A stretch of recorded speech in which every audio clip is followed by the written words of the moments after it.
My history of being a jerk started in college. My girlfriend wasn't around, and I was suddenly surrounded by all these different attractive people. The first affair.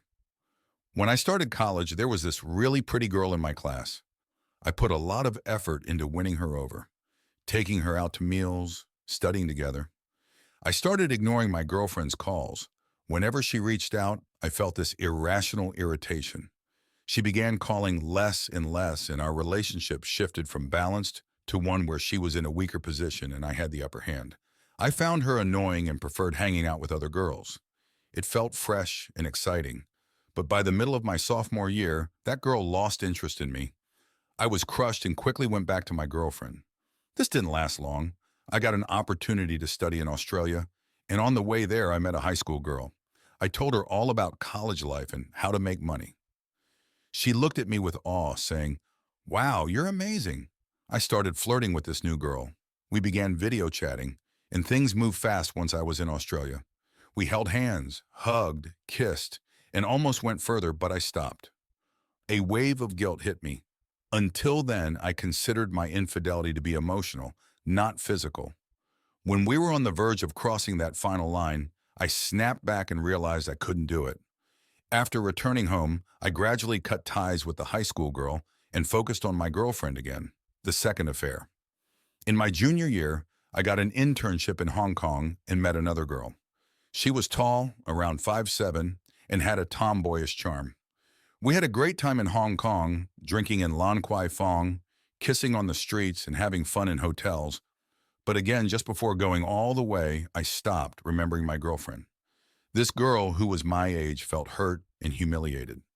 After we returned, we lost contact. I had a bad habit of not lying. Whenever my girlfriend confronted me, I'd confess out of guilt. Her intuition was always spot on, so every time she suspected something, I'd confirm her fears by admitting my affairs. After the Hong Kong episode, we both started looking for internships. She came to LA for her internship, and we lived together for a while. Our relationship improved, but she often traveled for projects, and we resumed a long-distance relationship. During this time, she tried to control me remotely, asking where I was, who I was with, and so on. She was insecure, and her control made me feel trapped. The tighter she held on, the more I wanted to break free. It was like holding sand in your hand. The tighter the grip, the faster it slips away. I was a mama's boy, always under my parents' influence. My mom, a businesswoman, and my dad, a judge, were both strong-willed. After I started working, my mom saw our relationship was rocky and often advised against it. She said, "I'll help you break up. If you still can't split after all that, I won't oppose it." But once my mom intervened, we broke up.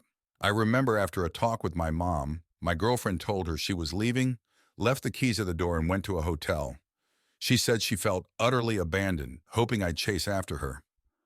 But I didn't. The third affair. After that breakup, I quickly moved on to another girl. She didn't explicitly define our relationship, but stayed at my place, each of us in separate rooms. I suspected she had other boyfriends. Once, she disappeared for 2 days, and I was frantic. For the first time, I felt the sting of betrayal. I was constantly searching for her, and when she returned, she said nothing. When I confronted her, she simply replied, "Who are you to ask?" I'd never encountered such a situation before. In my previous relationships, I was always in control, but she made me realize how I treated my ex. We had a huge fight, and she said, "You just want to sleep with me? Fine, let's do it." Her words slapped me in the face. I genuinely liked her, but she thought I was just after sex. I felt a sudden chill and ended it, telling her to leave. I thought of my high school girlfriend, whom I had dated for 9 years, and realized how I had wronged her. Her initial loud cries had turned into silent tears. I finally understood the pain in her empty eyes. I reached out to my ex, admitted my mistakes, and begged for another chance. She forgave me without any pretense. But in the beginning, whenever I held her hand, she'd flinch. That's when I realized how deeply I'd hurt her. The fourth affair. We patched things up for about 6 months. She traveled frequently for work, and I spent weekends with friends. During one of these weekends, I met a beautiful flight attendant and cheated again. I was juggling both relationships, keeping my girlfriend happy while enjoying my time with the flight attendant. In December, my girlfriend came back for Christmas.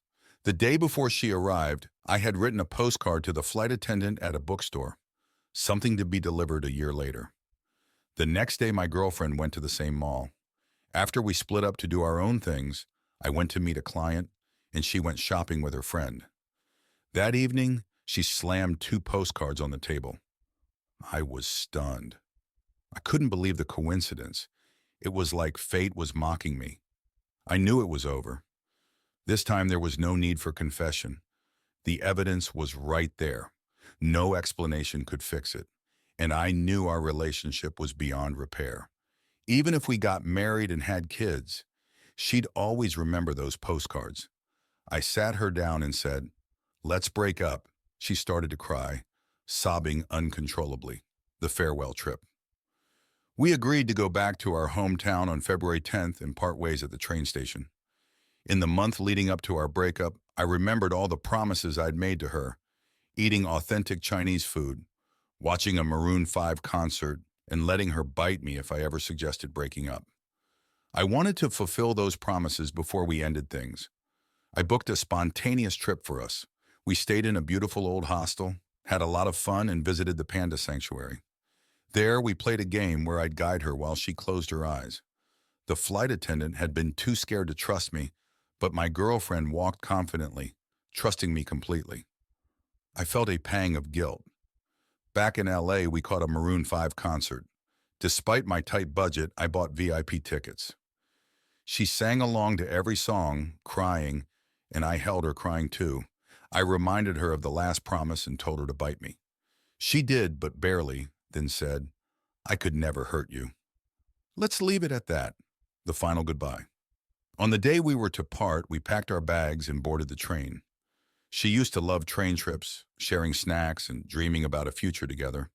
She said, "If only we were married, going home together." At the station, we hugged and I said our goodbyes. I said, "I'm leaving." She replied, "Take care." We were both in tears. As I walked away, I saw her crouching, crying. I knew our story had ended. I didn't stay with the flight attendant for long. We broke up because of our differences. 6 months later, I met my now wife. She changed me. We're in love, and she's 6 months pregnant. I'm ready to be a better man,